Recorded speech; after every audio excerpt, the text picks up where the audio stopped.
High বন্ধুরা, কেমন আছো? আশা করি ভালো আছো। আবারও নিয়ে চলে এলাম নতুন একটা ভিডিও। ভালো লাগলে লাইক কমেন্ট করবেন আর সব বন্ধুদের কাছে ভিডিওটা পুরোপুরি শেয়ার করে দেবেন। পুরোপুরি ভিডিওটা দেখবেন, টেনে টেনে দেখবেন না। যাই হোক, দেখতেই পাচ্ছ আমি এখন কড়াই বসিয়ে দিয়েছি। কড়াইয়ের ভিতরে আমি সাদা তেল দিয়েছি। অবশ্যই সাদা তেল দিতে হবে, সর্ষের তেল দেওয়া যাবে না। এই যে সাদা তেল দিয়ে আমি কড়াইটা ভালো করে গরম করে নিয়েছি। নিয়ে তেলটাও গরম করে নিতে হবে ভালো করে। অবশ্য দেখতে পাচ্ছি মনে হচ্ছে আমার কড়াইতে একটা ময়লা পড়েছে। যাই হোক, আমি তুলে নিচ্ছি খুন্তি দিয়ে দিয়ে। তেলের ময়লা অনেক সময় থাকে। এই যে এবার যাই হোক, আমি তেলটা ভালোভাবে গরম করে নিয়ে এখন আমি চিংড়ি মাছগুলো নেব। চিংড়ি মাছগুলো নিয়েছি। এই যে চিংড়ি মাছগুলো ভালো করে ধুয়ে বেছে কেটে কুটে আমি লবণ হলুদ মাখিয়ে নিয়েছি। আর চিংড়ি মাছের ভিতরে যে একটা শিরা থাকে উপরের ডাড়ায়, সেটাকে ফেলে দিতে হবে। এটাকে ফেলে না দিলে অনেকটা চিংড়ি মাছটা কেমন লাগবে, বালি বালি লাগবে। অতি অবশ্যই চিংড়ি মাছের শিরটা ফেলে দেবেন। দেখবে চিংড়ি মাছের পেটে একটা শির থাকে উপরে, সেটাকে ফেলে দিতে হবে। এবার চিংড়ি মাছটাকে আমি ভালো করে ভেজে নেব। অবশ্য বাচ্চারা সবসময় সবজি খেতে চায় না। সবজি দিয়ে বাচ্চাদের খাবার বানাতে গেলে এইভাবে একটু বানিয়ে দেবেন, দেখবে বাচ্চারা এমনিই বসে খেয়ে নেবে। যাই হোক, আমি চিংড়ি মাছটা খুব সুন্দরভাবে ভেজে নিতে হবে, একটু লাল লাল করে। চিংড়ি মাছটা সবসময় ভাজতে পারে আরও বেশি ভালো লাগে। যাই হোক, চিংড়ি মাছটা দেখো আমার অনেকটা ভাজা ভাজা হয়ে গেছে, লালচে লালচে ভাব চলে এসেছে। এমনিতে ভাতের ভিতরে দিলে আরও বেশি ভালো লাগবে। একটু নাড়াচাড়া দিতে হবে চিংড়ি মাছটা, ভালো করে নাড়াচাড়া দিয়ে। আর এমনি সবসময় বাচ্চাদের খাওয়ার নিয়ে বেশি ঝামেলা থাকে, এটা খাবো না, ওটা খাবো না, সেটা খাবো না। বাচ্চারা বেশি বাহানা করে খাওয়া নিয়ে। আর সবসময় বাচ্চাদের খাবার বানাতে গেলে এইভাবে বানিয়ে খাওয়াবেন। বাচ্চারা বড়রা সবাই তখন মুখে রুচিভাবে খেয়ে নেবে টপ টপ করে। এমনিতেই সবসময় দেখবে বাচ্চাদের খাবারটা একটু বেশি মুখরুচি করে বানালে পরে ভালো লাগে খেতে। দেখো আমার চিংড়ি মাছটা এমনি ভাজা হয়ে গেছে। এই যে চিংড়ি মাছটাকে ভালো করে করে নেবো। আর অনেক সময় দেখো চিংড়ি মাছের মধ্যে জল উঠে যায়। মরা চিংড়ি মাছ নিয়ে আসলে জল দেওয়া থাকে চিংড়ি মাছের ভিতরে, যার কারণে জলটা পুরো ছেড়ে দেয় ভাজতে ভাজতে। এই দেখো, দেখতেই পাচ্ছ মনে হচ্ছে যেন কি একটা ঝোলঝোলা ভাব হয়ে গেছে। চিংড়ি মাছের মধ্যে এমনি জল ছেড়ে দেয়। এমনি চিংড়ি মাছে প্রচুর জল টানে। দোকান থেকে কিনে আনা চিংড়ি মাছ। আর জ্যান্ত চিংড়ি মাছে তো কোনো জলই থাকে না, মরা চিংড়ি মাছে জল টানে প্রচুর পরিমাণে। যাই হোক, আমি জলটাকে পুরো ভালো করে শুকিয়ে নেব। নিয়ে চিংড়ি মাছটাকে ভালো করে একটু লাল লাল করে ভেজে নেব। এই যে চিংড়ি মাছের জলটা দেখতেই পাচ্ছ যে ঝরে যাচ্ছে, শুকিয়ে যাচ্ছে কড়ার ভিতরে। এই যে তেলটা আলাদা হয়ে গেল, জলটা নেই চিংড়ি মাছের মধ্যে। এবার আমি আরেকটু কিছুক্ষণ ভেজে নেব হালকাভাবে। চিংড়ি মাছগুলো কত বড় বড় ছিল, একটু একটু হয়ে গেছে। মনে হচ্ছে কি দোকান থেকে যেন আমি একটু একটু চিংড়ি মাছ কিনে নিয়ে এসেছি, সেরকমই মনে হচ্ছিল। এবার চিংড়ি মাছটাকে আমি এক সাইড করে তুলে নেব। এই যে তুলে নেব, তোলা হয়ে গেল চিংড়ি মাছটা। এবার আমি সবজিটা কেটে রেখেছি, কী কী সবজি দিচ্ছি সেটাও আমি আপনাদেরকে বলছি। এখানে কিন্তু পটল আছে আর আলু আছে, ভালো করে কুচিয়ে নিলাম। অবশ্য পটলগুলো জালি জালি ছিল, পটলে কোনো দানা ছিল না, দেখেই বুঝতে পারছো। হালকাভাবে পটলের কোনো খোসা ফেলেছি আর একটু একটু বাদিয়ে রেখে দিয়েছিলাম হালকা কোনোভাবে। এবার এই পটলটাকে আমি ভালো করে আর আলুটা ভালো করে ভেজে নেব। এটা অলরেডি ভাজতে হবে, পটল আলুটাকে ভালো করে ভেজে নিতে হবে। ভেজে নিয়ে এর মধ্যে লবণ হলুদ দেবো আমি, দিয়ে লাল লাল করে ভেজে নিতে হবে। ঘরে বসে সবজি রান্না করে বাচ্চাদের খাওয়ালে পরে তাতে বেশি পুষ্টি হয় অটোমেটিক। আর বাইরের খাবারে কোনো পুষ্টি হয় না, আরও পেট খারাপ করে। দেখবেন ঘরে বসে বাচ্চাদের খাওয়ার নিয়ে বেশি বাহানা করে, বাইরের খাবার নিয়ে অনেক মানে মুখরুচি খাবার থাকে, যেটিও করতে অনেক কিছু মশলা দেওয়া থাকে, সেজন্য মুখরুচি থাকে। বাড়িতে বসে এরকম খাবার বাড়িতে বসে বানালে পরে বাচ্চারা এমনি দৌড়ে খেয়ে নেবে। মুখরুচি খাবার বানাতে গেলে বাড়িতে এইভাবে বানাতে হবে। অনেক সময় বাচ্চারা এটা খাবো না, ওটা খাবো না, নানান ধরনের বাহানা করে সব সময়ের জন্য বাচ্চাগুলো। আর আমার বাচ্চা তো এমনিতেই সবজি খেতে চায় না, তা আমি আপনাদের বাচ্চাদের কথা কী বলবো জানি না। সবার বাচ্চা তো সমান না, সেটা তো বলতে পারবো না। আমার বাচ্চা সবজি দেখলে এমনিই বলে শরীর খারাপ লাগে। একটু মাছ ভাত হলেই ওর খুশি হয়ে যায়, ও সবজি খেতে চায়ই না। যার জন্য আজকের আমি এই সবজি দিয়েছি। এই সবজিটা দিয়ে আমি ওকে বললাম, না দেখ বাবা, এভাবে খা, তাহলে ভালো লাগবে। সব সময় মানে মাছ তো খাওয়া হয়, আমাদের প্রতিদিনই মাছই হয়। এখন আমি এই তরকারিতে লবণ দিয়ে দিয়েছি, লবণটা একটু বুঝে দেবেন যাতে পুড়ে না যায়। হালকাভাবে লবণ দেবেন। যেটি হোক, এর মধ্যে আমি ভাত দেবো। ভাতটাকে একদম পুরো ভাজা ভাজা হয়ে যাবে, বিরিয়ানির ভাতের মতন হয়ে যাবে। একদম দেখতে কত সুন্দর লাগবে আর খেতেও খুবই মজা লাগবে এই সবজি দিয়ে ভাত ভাজা করলে। অলরেডি দেখতেই পাচ্ছ আমার সবজির কালারটা কত সুন্দর চলে এসেছে।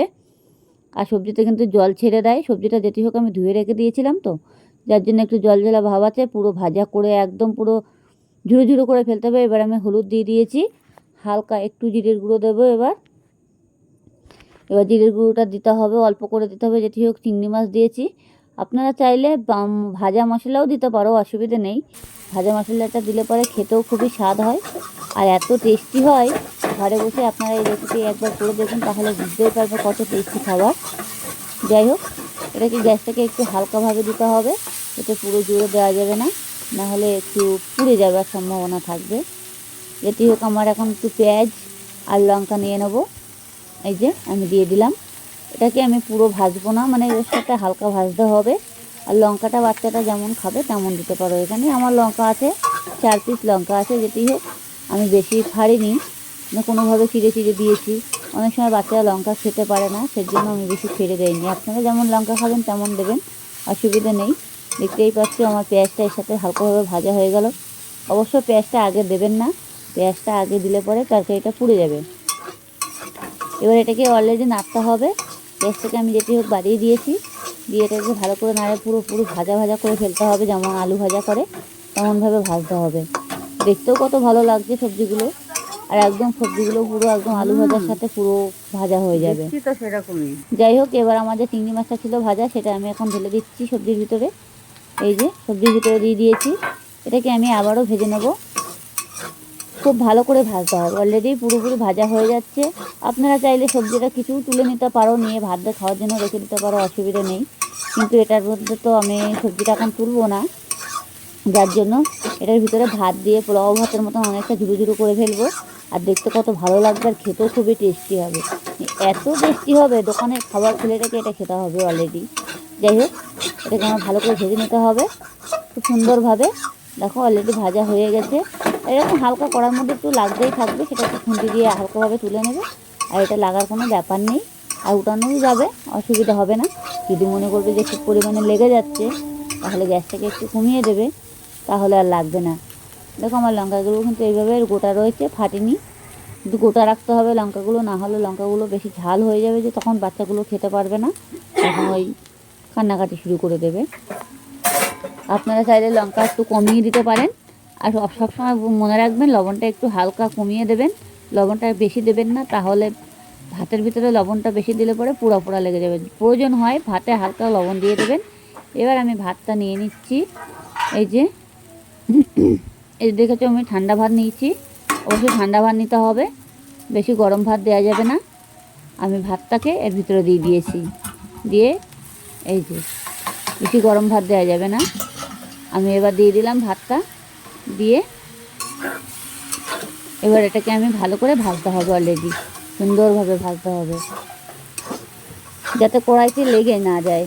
আর অবশ্য প্রথমে একটু হালকা কড়াইতে লাগবে, ভাতগুলো চিটচিটে ভাত ধরবে কড়াইতে, সেটা খুন্তি দিয়ে উঠে নেবে। আর ভাত কোনোভাবেই লাগবে না, আর এরকম গোটা গোটা থাকবে, খেতে এত টেস্টি হবে। আপনারা করে দেখুন এই রেসিপি, ঘরে বসে একবার অতি অবশ্যই করুন, তাহলে বুঝতেই পারবেন যে ভাতটার কত টেস্টি। আর মানে অসাধারণ খাবার, এটা একদম পুরো পারফেক্ট খাবার। দোকানের খাবার ফেলে রেখে এই খাবার খেতে হবে। আর এত সুন্দর গন্ধ বেরোচ্ছে, যে চিংড়ি মাছ দিয়ে সবজি দিয়ে করা হয়েছে, তো গন্ধটাও কিন্তু দারুণ বেরোচ্ছে। এত টেস্টি খাবার কেউ ফেলে রেখে খেতে পারবে? দেখো একদম পুরো পোলাও ভাতের মতন হয়ে গেছে। পোলাও চিংড়ি করবে ঘরে বসে ঝটপট, তাড়াতাড়ি বাচ্চাদের খাবারটা একদম পুরোপুরি খাওয়া হয়ে যাবে। বাচ্চারা এমনিই দৌড়ে চলে আসবে খাওয়ার জন্য। আর এই খাবারগুলো খুব মুখরুচি খাবার, আর বেশি মশলা দেওয়া যাবে না। যেটি হোক, এখানে কোনো মশলাই আমি ইউজ করিনি, জাস্ট লবণ, হলুদ আর জিরের গুঁড়ো অল্প একটু দিতে হবে। জিরের গুঁড়োটা দিতে হবে কেন, যেটি হোক এটা চিংড়ি মাছ, হালকা একটু জিরের গুঁড়ো দিতে হবে। আর একটু পেঁয়াজ দিয়েছি একটা, আর 4 পিস লঙ্কা দিয়েছি। আপনারা লঙ্কাটা যেমন খাবেন তেমন দেবেন, কোনো অসুবিধা নেই। লঙ্কাটা একটু বুঝে শুনে দেবেন, বাচ্চারা খাবে বলে সেজন্য লঙ্কাটা দিলে পরে বেশি ঝাল হয়ে যাবে, তো ঝালটা না হয়। আর যদি মনে করবেন যে একটু হালকা চিনি মারতে পারবেন, কিন্তু আমি এটাতে চিনি দিইনি। চিনি দিলে আবার মিষ্টি মিষ্টি হয়ে যাবে, তো ওর জন্য আমি আর চিনি দিইনি। আপনারা চাইলে দিতে পারো, কোনো অসুবিধা নেই। কিন্তু পেঁয়াজটা কিন্তু আগে দেবে না, মনে করে আগে দেবে না পেঁয়াজটা আগে দিলে পরে তখন এটা লেগে যাবে কড়াইতে, আর সবজিটা পুড়ে যাবে, তখন সবজিটা ভাজা হবে না অলরেডি। এটা মনে রাখবেন, সবসময় পেঁয়াজটা আগে দিতে যাবেন না। পেঁয়াজটাকে ভালো করে, মানে সবজিটাকে ভালো করে ভেজে নেবেন, নিয়ে তারপর পেঁয়াজটাকে দেবেন। তারপরে পেঁয়াজটা একটু হালকা হালকা ভাজা থাকবে, তাহলে সেটা ভালো লাগবে। তাহলে পেঁয়াজটাও ভাঙবে না, গোটা গোটাও থাকবে। অলরেডি দেখতেই পাচ্ছ কত সুন্দর কালার চলে এসেছে, আর ভাজাটাও কিন্তু সেই দারুণ হচ্ছে। আমি আরও একটু ভেজে নেব হালকা করে, আর ভাতগুলো পুরো একদম পুরো ঝোড়া ঝোড়া হয়ে যাবে। হাতের মধ্যে একদম পুরো মানে কী বলবো, হাতে করে তুলে নেবেন, তাহলে বুঝতেই পারবেন যে ভাতটা কেমন ঝোড়া ঝোড়া, যেমন চামচে করে খাবে সবাই বাচ্চাগুলো বসে বসে। আর অবশ্য বাচ্চাগুলো এইসব খাবার বেশি পছন্দ করে। বাইরে দেখবেন যখন রাস্তাঘাটে বেরোবেন তখন বলবে না এটা খাবো না ওটা খাবো। যাই হোক, ভালো লাগলে লাইক কমেন্ট করবেন, আর সব বন্ধুদের কাছে